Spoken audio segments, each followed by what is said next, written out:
Bismillah ar-Rahman ar-Rahim, Surah Yunus, chapter 10, and we will cover verses 39 to 43. Criterion to approach the Quran. The verse 39 is quite interesting, and I'll go through some more detail. These are the references, and this is our contact. Recap so far.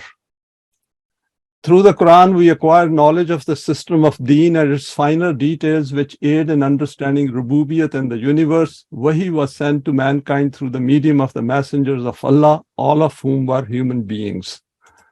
The universe was created in 6 stages, and the earth was made suitable for the sustenance of man who possesses choice and intent.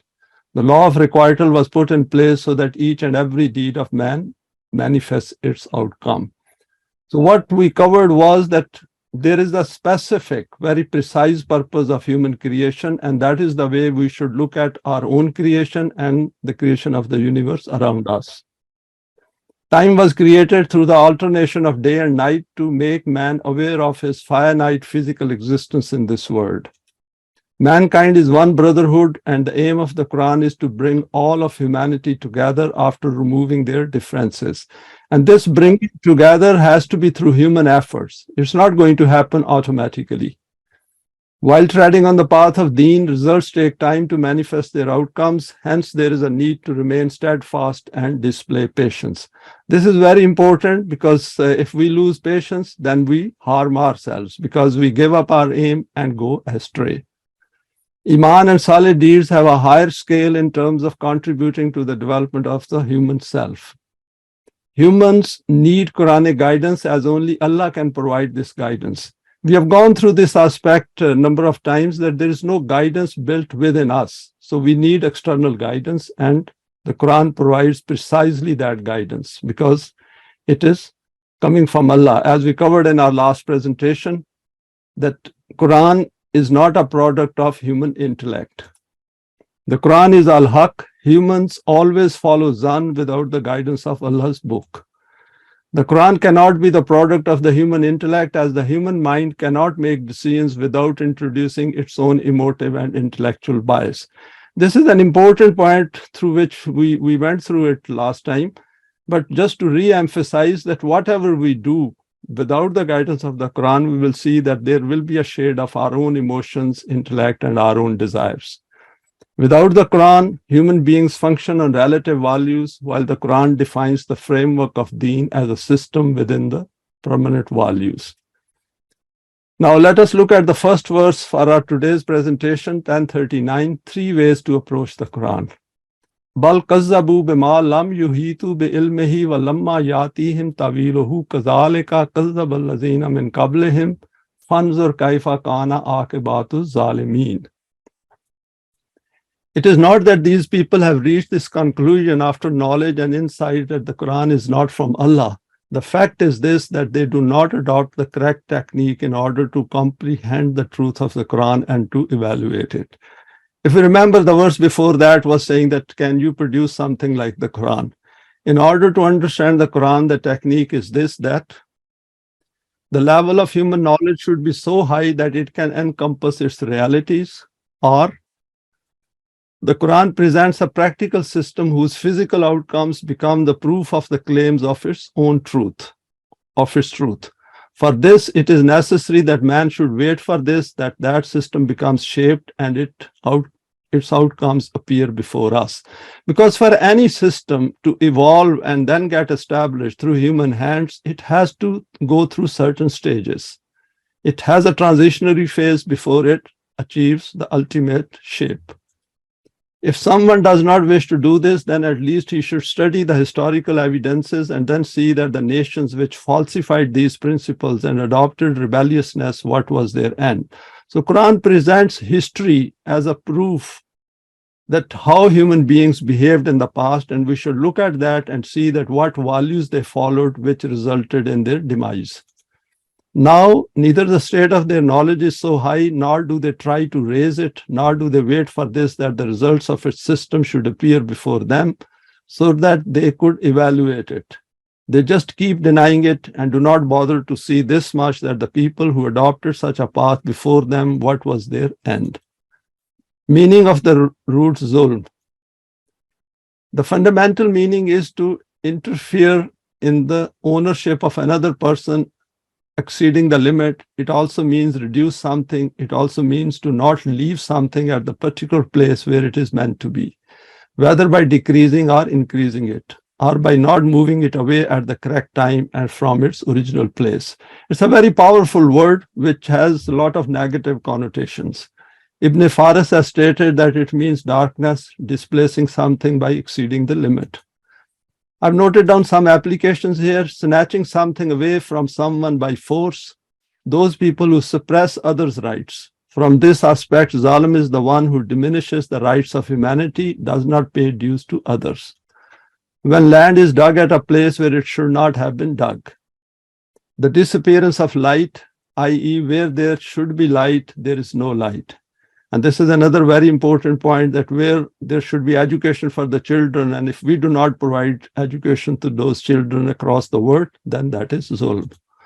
Zalimin, lawless people, going beyond limits, usurping others' properties, depriving others of their rights, not paying full dues to others, exploiting the hard work of others, doing injustice to others, not developing their own selves. Because if they do not develop their own self, they do zulm on themselves, and as a result, they do zulm to others as well. Those who exceed the limits laid down by Allah are included in this category. We need to focus on the mentality behind all this.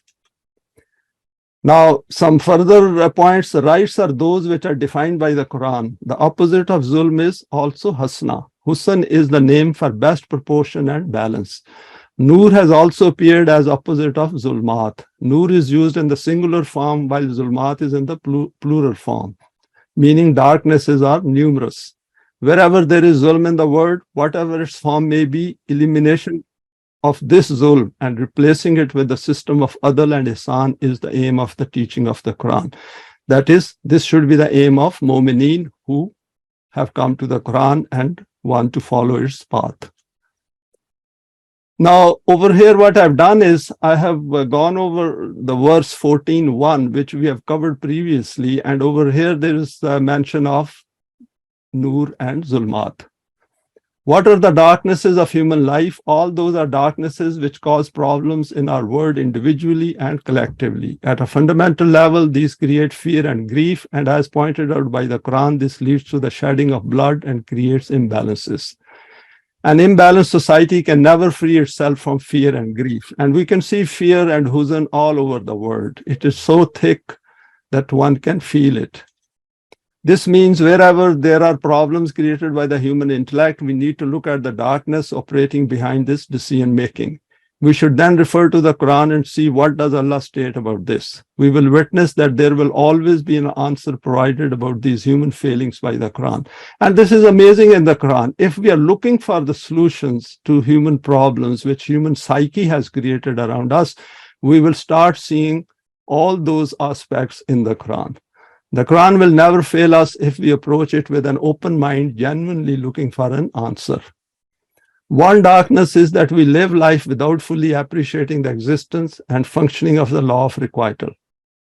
As a result, we cannot even extract the best out of our physical life. Now, this is an important point because the moment we recognize the existence of law of requital in our life and we start living our life by holding ourselves accountable, our consciousness level goes higher than the time when we were not aware of it. So that is the point I'm trying to make over here. This life is spent in pursuit of those material successes which cannot alone give us that self which we need in the life of the hereafter. With each passing day, we lose invaluable time from our life and keep reaching closer to our demise with nothing to show for it. Can there be a greater loss than this? And the Quran says, ذَلِكَ هُوَ الْخُسْرَانُ الْمُبِينُ. Being divided in our minds leads to loss of our life. Next is, a second darkness is not being fully cognizant of the existence of fear and grief in the world and its direct and indirect impact on both our individual and collective life. Because if we are all the time uncertain and fearful and in a state of some kind of a huzn, then we cannot bring out our best. Our potentials will be diminished, inhibited, because there is a subconscious which will be dragging us down. And we can test it in our life, because now, since we have come to the Quran and we are more cognizant of our own consciousness, we should try to figure it out ourselves. Due to this, we become unwitting victims to these, which then affect our psyche and diminish our ability to employ our latent potentials in order to exhibit their light in both our personal lives and in the world. Another darkness is ignorance about the presence of a self within us and its latent potentials, which can only develop when we work to eliminate our darknesses using the light of the permanent values and the divine attributes. Now, further analysis of this verse 1039. The world in which we live has made significant progress outside the guidance of Wahi, i.e., there are numerous thinkers, philosophers, scientists, psychologists, psychiatrists, religious scholars of all religions, etc., exploring various aspects of human cognitive makeup, problems created by human beings individually as well as collectively. And if we look at YouTube, we can come across so many presentations on various aspects of human consciousness, for example. One of the most explored topics of interest is the conundrum of human consciousness, i.e., trying to know the source of it within our cognitive makeup and to figure out the mechanism of metacognitive manifestations of our brain. And this is very interesting because all of them are looking at the consciousness without looking at the purpose of giving us consciousness, or for the purpose of why do we possess it in the first place? Why do we make choices? And why there is a death? And these are the kind of issues to which only Quran can draw our attention. When human beings are focused fully on their physical existence, even those who are well off but do not bring into their minds the possibility of the existence of the life of the hereafter. And this is very important, that hereafter exists. We have gone through it previously, that hereafter exists. If it exists and we do not take into account, our consciousness will be different from those who think that there is a hereafter and then they live their life according to the values of the Quran as if hereafter exists. They're not going to look at the higher purpose of human creation and the issue of the development of the self. If self as an entity does not even come into this equation, then essentially in the words of the Quran, Ulaika humul fasikun. And we know about fasik, that the one gone outside the pattern put forward by the Quran. The Quran here presents 3 steps to be considered by anyone who wishes to enhance their understanding of its guidance. This is going back to the verse. Let's look at the next slide. Further analysis. Firstly, question the environment and the world around us and the way in which it is functioning. If we do not find anything wrong with it, then our quest for Quranic guidance ends here. Quran, yes, academically it has some value, but if we are looking for solution and we want to develop our own self, then this is the approach Quran is asking us to adopt, because it is there to solve the problems created by the human intellect without the guidance of the Quran. So that is something which should be in our mind all the time. However, if we wish to take it forward and question the injustices around us, then we need to go into further details and then see what is the verdict of the Quran on the man-device systems. For example, Quran has stated, Zahar al-fasadu fil barri wal bahri bima kasabat aydin nas le yuzikahum ba'dallazi amilu la'allahum yarji'un.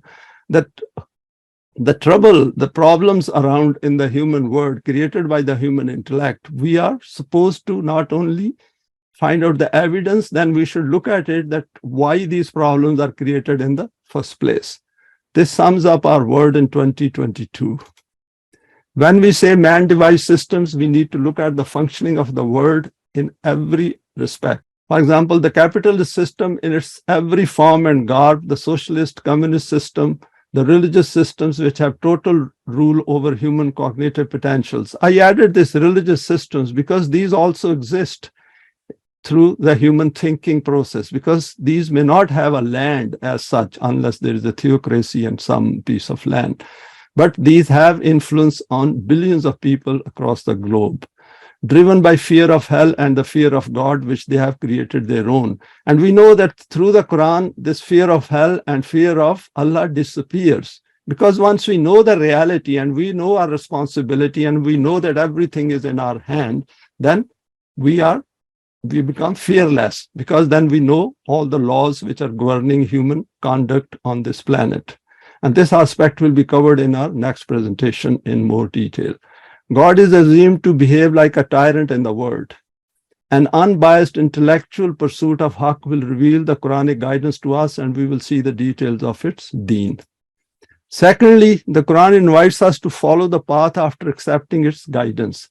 The consequent change to our inner self and its outlook will become an evidence of its being haqq, and this will be strengthened through salih deeds and when we come together to form a jamaat. Then this will gradually gain strength, and this will be the empirical evidence of being on Sirat-e-Mustaqim. Establish a system based on deen and then see the truth of the Quranic values. Quran has emphasized again and again when it says that Ya ayyuhallazina amanu, those who have become a jamaat, who have come together for this purpose. And these are forming stages initially in which one has to work together and come together and keep discussing things together and then removing the differences. Some more observations there. Thirdly, the Quran draws our attention to look at human history and see what kinds of systems of theirs led to their destruction. See how much emphasis Quran is asking us to put on the history itself, that what happened to previous nations. Then it quotes some examples from history known to the Arabs of that time and asks them to reflect on the causes which these people pursued before their decline and ruin. Generally, it is said that history repeats itself. This is in relation to following that path of life in which nations pursue self-interest rather than the interest of the whole of mankind.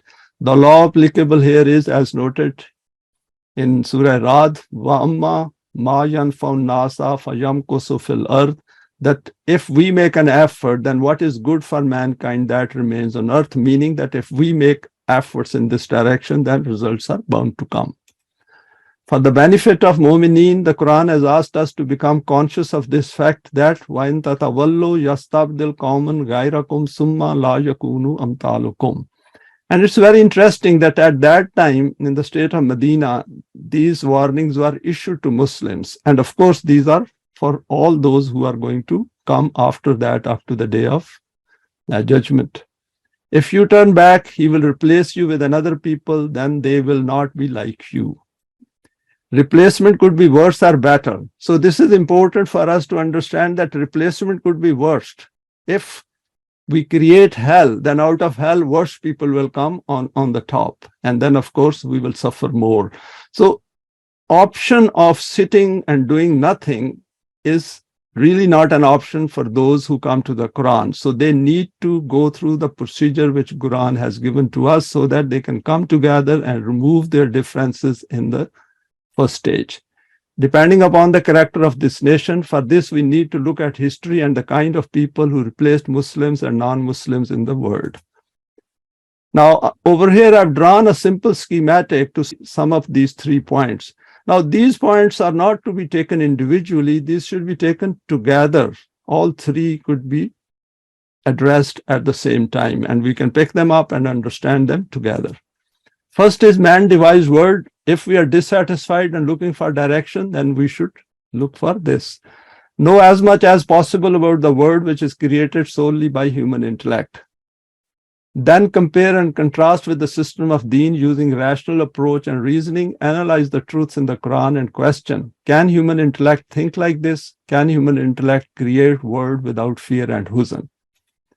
Next is unsure about the Quranic teaching. Just try following its value system at an individual and collective level and observe the cognitive change in your own self. Then pose a question, could I or we acquire this vision and insight without the Quran? And this is important. We should look at our own self and the development which has taken place within us and all those around us who are on the same path, that could we get it without the Quran? Establish the system and then see its life-giving results covering both the physical domain and self-development. Next is look at human history critically using the Quranic value system and the value system followed via man-devised laws. What is the end of those who reject the permanent values? Then re-examine the system of deen. After employing all these approaches, study the Quran with a view to finding solutions to the problems created by the human intellect.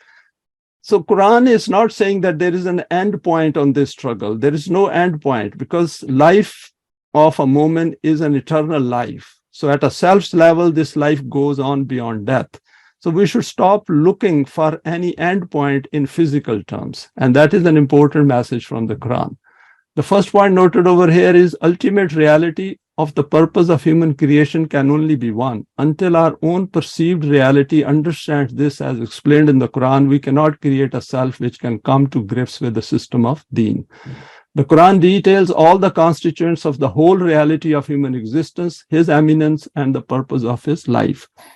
I will state over here something very important which came to my mind when I was putting these slides together, that there is an ultimate reality which exists as Sirat-e-Mustaqim, as permanent values, divine attributes in the Quran. And we have our own real self at a point. So we should try to bring our own self to that higher level of eminence and loftiness where we fully grasp this ultimate reality of human existence, which Quran has called Khulqun Azim. And unless we acquire that, if there is a difference between the two, and the greater the difference, more dissonance we will have. As we reduce the distance between the two, the gap, if we bridge that gap, we will see that a stage will come where we will understand and come to grips with the system of deen conceptually. And that is the point which all of us have to acquire so that our differences disappear, so that we see the reality which the Quran is asking us to see clearly through evidence. Two important aspects of human psychology. وَمِنْهُمْ مَنْ يُؤْمِنُ بِهِ وَمِنْهُمْ مَنْ لَا يُؤْمِنُ بِهِ وَرَبُّكَ أَعْلَمُ بِالْمُفْسِدِينَ. If they adopted this procedure to evaluate the Quranic realities, then some people among them will definitely accept Eimaan in this. But those people in whose intention there is malice, and their only intention is to create chaos, that is fasad, such people will never accept Eimaan. Your Rabb knows well who such people are. وَإِن كَذَّبُوكَ فَقُل لِّي عَمَلِي وَلَكُمْ عَمَلُكُمْ أَنْتُمْ بَرِيئُونَ مِمَّا أَعْمَلُ وَأَنَا بَرِيءٌ مِمَّا تَعْمَلُونَ. After this, if these people falsify you and say that you are just giving us warnings for nothing, that the outcome of our path will be ruin and that your system will be a success, then let them know that I do not argue with you. Very important. No need to argue. If one is on a path of haqq, just give the message and move on, because in the end, we waste a lot of effort. And you carry on working as per your program and let me work according to my program. The outcome of your program will appear before you. I will not be responsible for this. The outcome of my program will appear before me. No responsibility for this will be upon you. The matter will become clear. Now over here, what I've done is I thought to share some of the salient meanings of fasad. The root is given there, used for something which has slowed down, not remaining in its original balanced state. It is opposite of salah. Salah means to be in an established and balanced state. Hence, fasad will mean the distortion of balance, creation of disorder. Some applications: destruction of crops and cattle is called fasad. Not providing according to measure, not giving appropriate recompense for work, creating economic imbalances, suppressing the rights of people, all is under fasad. Creating chaos in a salih system, disturbing the correct order of things. So human beings are doing a lot of fasad on this planet because there is an order in the outer world. It is creating imbalances in society, whatever may be the shape or form. People who are intoxicated by wealth and power do this. Committing a crime. Malaika had stated at the time of the creation of Adam that he will create fasad and shed blood. We have gone through this aspect previously as well, that our default position of human beings without guidance is creating fasad on the face of the earth. Going against the guidance of Allah, as this always creates chaos in the world. Some people do respond to the guidance. Understanding the human psyche helps treading on this path. First is, as we know, the Quran also calls itself Al-Furqan. That is, it is a tool. It gives us knowledge which can differentiate between haq and batil, and invites us to develop this attribute within our psyche to be able to differentiate between haq and batil and judge own self, mu'mineen and all others. It has declared emphatically that in view of the seriousness of your creation, keep reminding yourself, لِيَكُونَ الرَّسُولُ شَهِيدًا عَلَيْكُمْ وَتَكُونُوا شُهَدَاءَ عَلَى النَّاسِ. The messenger, that is the system, is witness on you, and you in turn are witness on mankind as to their conduct. The facade which we see in today's world is because we do not have mu'mineen in the world. There is no one there to guide them and tell them and hold them responsible. And people in power, because might is considered as right, so people in power do not hold themselves accountable. They have this quasi type of a UNO, but we all know who controls UNO. In another verse, Quran says, وَكَذَلِكَ جَعَلْنَكُمْ أُمَّةً وَسَطًا لِتَكُونُوا شُهَدَاءَ عَلَى النَّاسِ وَيَكُونَ الرَّسُولُ عَلَيْكُمْ شَهِيدًا. So if there is no ummah, then of course there is not going to be peace and freedom from fear and huzn in the world.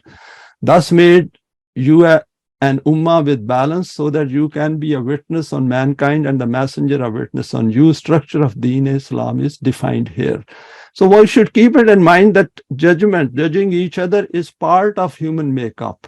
We might say that we cannot judge, but that is not true. We should come to terms with this, that all human beings, they make some kind of an opinion on each other. Over here, Quran is saying that the law of requital helps us to judge others and judge our own selves as well. And Quran clearly defines limits within the permanent values, and as a result, we acquire that kind of a self which is accountable, which holds itself accountable, as well as then looks at others as well. So this is something which we should keep it in mind. Even at a psychological level, this is not an easy task, declared to be an uphill task by the Quran. To accept this intellectually and create determination within us that we will remain firm on this and never be willing partners in crime and injustice.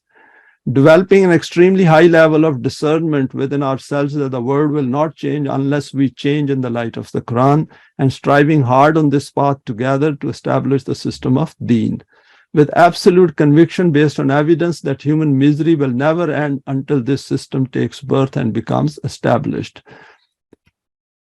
Now, further reflections on these two verses. There is an important point in verse 1040, وَرَبُّكَ عَالَمُ بِالْمُفْسِدِينَ. Here Allah has warned us as Rabb that these people do not want the system of Rububiyat. Hence, think through their behavior and attitude towards life. Such people will have no concern about the yatim and miskin in the world. Instead, they will be the ones who contribute to their exploitation. So when Allah says that as a Rabb, He is aware of them, that means mu'mineen are also aware of this, that who are the mufsideen in the world. Under the second verse, 2 points stand out. Firstly, draw a clear line of differentiation with these opponents of Rububiyat, whether visible or hidden. Visible are easier to pick up. It is the hidden part about which the Quran emphasizes again and again. When we will come to Surah Tawbah, you will see that all these things are made clear. And declare to them your own intention and goal of life. This is a requirement of our Eimaan, that we let others know about the seriousness of our purpose of life. Removing ambiguity is part of strengthening of Eimaan. Secondly, once we have decided on our direction of life, then pursue this goal earnestly and with full focus, with no doubt or suspicion about own paths being haq. Because if we are in doubt and suspect whether our path is correct or not, then we cannot give our best. We will all our life, we will remain in that, and we will never come together. We will always have differences with each other. And these are serious issues which prevent from bringing our best out in our life. The last part of the verse is asking us to be crystal clear about the state of our Eimaan. وَأَنَا بَرِيٌّ مِمَّا تَعْمَلُونَ. That is very clear statement is made over here from the lips of Rasulullah sallallahu alaihi wasallam, that I know what is my path and I know your path as well. And I am totally free from what you do, and I hold myself responsible for what I do. We are completely free of any responsibility for your deeds, no sympathy or compassion when the outcome of your deeds arrives. Two views of life need our attention. Now over here, I've again drawn a small schematic which brings out a very important point. Physical life of man is a journey of the body as well as of his self. If we are journeying through our life by just considering our existence to be in the physical domain, which is the case in most cases in this world, i.e. brain dead, that is when we die and we cease to exist, then we have only grasped the finite side of our existence. If that is our outlook of life, that the life will end with death, and even if we say that there is a hereafter, but we live our life and behave as if it will end with death, then we are essentially thinking that life is not going to go beyond death, because we haven't even recognized ourselves. Because it is only through the Quran that we recognize ourselves in the first place. Our self only catered for the physical side of its journey and has failed to address its own needs. If I haven't even discovered my own self, then how am I going to address its needs? Because first step is then to find out what are its needs. The Quran draws our attention repeatedly to the higher aspect of our existence related to the life of the self. Physical death, and if we die in that stage, what do we expect in the hereafter? Because we haven't got the self or the deen of the hereafter. Do we want our life to end with death? And that is our choice. Here, Quran has given us the choice that do we want ourselves to go beyond death, or we do not want it to have any further life. And that is the question which Quran asks us to consider seriously. At the level of ourself, we watch our body going through a one-way street of growing continuously old, which is signposted by the changes taking place in our facial appearance, changes in the body, our movement, vulnerable side of our physicality. We know we all grow old, and as we are growing old, we can see the changes taking place in our appearance, in our body, in our strength, and particularly one will notice that one crosses something like 60 years of age. As the body is journeying through this finite earthly journey, we remain aware of the journey of our self's growth or decay in relation to the passing time. In relation to the requirements of the life of the hereafter, which is precisely based on the permanent values of this life as per the Quran, have we questioned the purpose of our creation? The events in this life based on the law of requital, the issues facing humanity and their causes, the cyclic issue of human history, and then looked at the Quran and its value system. I know our members on this platform know all this because we have gone through it previously as well. So this is for those who are going to go through these slides later on. New phases of human self's journey, new opportunities, new worlds ready for exploration. So if we have come to the Quran and we have taken the maximum benefits within the constraints of the system in which we live, then of course we have acquired that eminence, we have got that loftiness, we have understood the system of deen, and we work together by removing the differences for this common aim. And of course, the first stage is to understand the Quran. And over here, what I've done is I've continued this stage with this arrow. Over here, this comes to end as far as the human self is concerned. Despite hearing words remaining deaf. Now, this is another very interesting verse over here. وَمِنْهُمْ مَنْ يَسْتَمِعُونَ عَلَيْكَ فَأَنْتَ تُسْمِعُ الصُّمَّ وَلَوْ كَانُوا لَا يَعْقِلُونَ. There are such people among them who come and sit with you, appearing to be listening to you very attentively, whereas in fact they are merely hearing, their mind is somewhere else. Just reflect that how can you make these deaf ones listen who do not make use of their intellect and reasoning? Hence, to keep repeating Quranic words without understanding or to keep hearing these cannot provide any benefit. What I've done is, this verse was quoted within the Mafhum al-Quran. So what I've done is I'll share this verse as well, 47:16. Our desires have an impact on the development of ourself. I'll not go through the verse, but important over here is that Taba Allahu ala qulubihim wattaba'u ahwahum.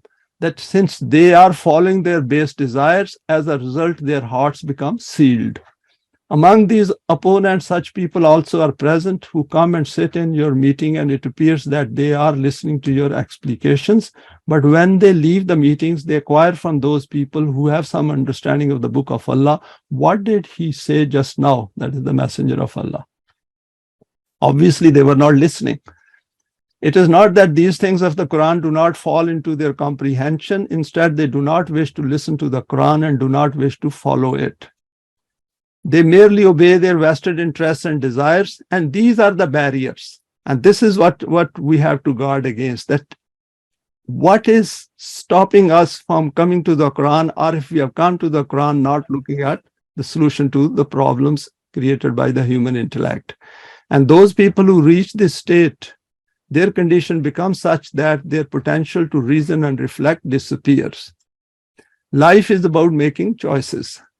The Quran has commented on this aspect in many places, drawing our attention to this human trait. For example, Summun Bukmun Umyun Fahum La Yarji'un, right at the beginning of Surah Al-Baqarah.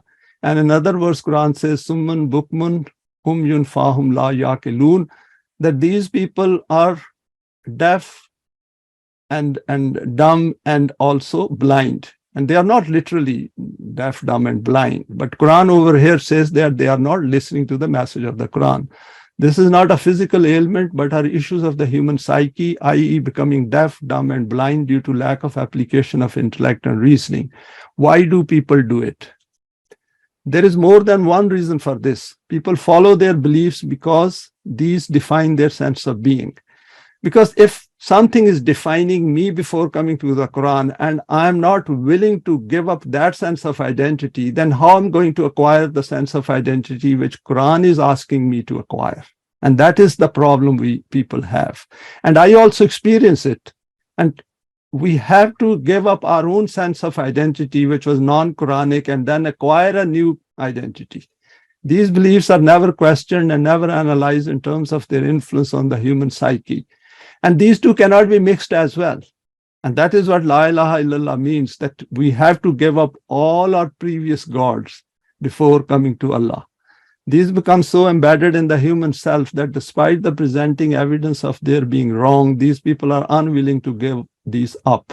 For example, the issue of human accountability and blanket forgiveness by God. Because in the religious world, life is very easy. We can live this world by conforming to the capitalist system and whatever wrongs are here. And if we are the beneficiary of this system, why should I give it up? And I've got an assurance of forgiveness and intercession from the concept of God I have. And I don't think there is any human accountability because God forgives everything. So these kind of concepts prevent us from coming to the Quran, or even if we are reading it and going through it, we do not understand the finer aspects of the human accountability. At the mere thought of giving these up, they literally feel like committing suicide. And we need to be aware of this. And this burning alive of people or lynching them is part of this mentality. And this is very important, that people who want to punish others and burn them alive and these all blasphemy laws and all that nonsense is because of this mentality at a very fundamental level. Because such people are living a life at a highly charged emotive state. And we should understand it, those who have come to the Quran. One thing we need to keep reminding ourselves about is that each one of us who has dedicated his life to this cause is a very rare and valuable entity. So we should not get frustrated. And this is part of the development of ourself, that all these things should be removed from our own cognitive makeup. It is after years of striving on this path that we have gained this understanding, and we should remain fully aware of this aspect. And we should value it. And we can only value it by interacting as well as by going through the Quran and by understanding the world around us. Material benefits prevent search for haqq. Another reason is that even if people somehow see the futility of the path of their thinking, which is obviously wrong, they do not wish to give it up, as they see the loss of all those short-term benefits associated with their wrong path of life.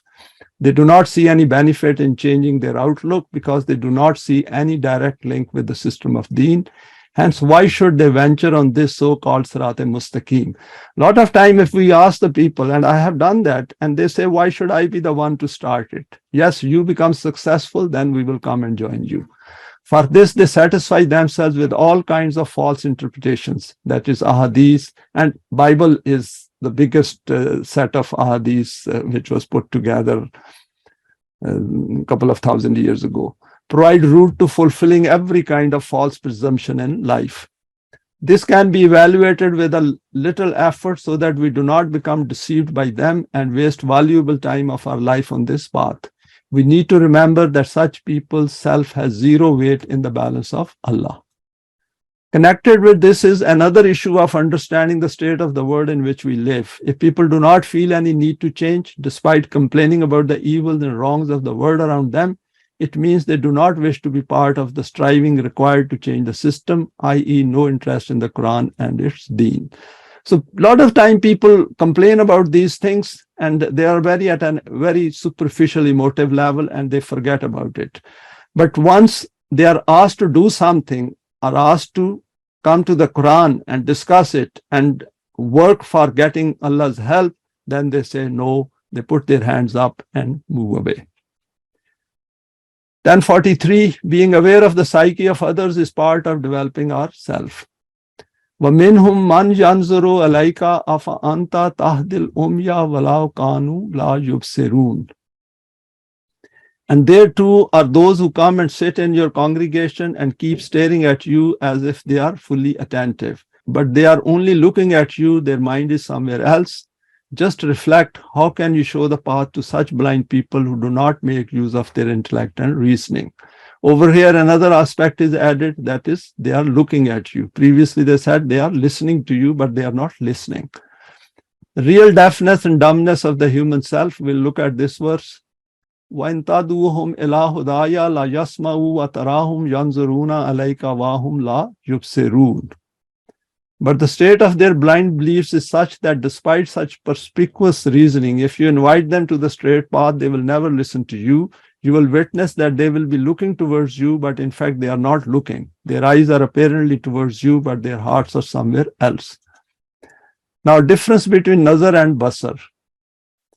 The Quran has drawn our attention to a commonly observed human behavior in our daily life. For example, we see people in a social gathering talking on any issue and they appear to be listening to each other but will forget the moment they move away. How many of us remember the conversations from the past on such occasions? For example, some of us hold these birthday parties, just see what kind of a conversation is taking place and how many of them are really listening to each other. And then also see that how serious issues are there any serious issues being discussed over there, or it is just a waste of time? And these are the things which should draw our attention who have come to the Quran. Just notice how many people, when attending social gatherings, have any clear aim in life, for example, to convey the message of the Quran. While making a living in a man-devised system, we need to remain conscious of our valuable passing time. Never waste even one extra minute than necessary. Do reflect after returning home, was it worth it? And this goes on, even if we see this congregation are coming together on marriages and all these functions, and see what kind of a conversation takes place over there. We pay attention to those things which draw our keen interest and we view these to be of some benefit to us. Human beings continuously do cost-benefit analysis in their minds and then decide to go for something from which they are likely to get any benefit.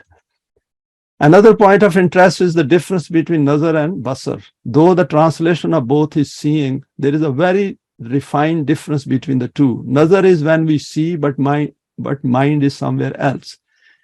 And the other sight is where together with seeing, our thought is also with it, and this is called Basr.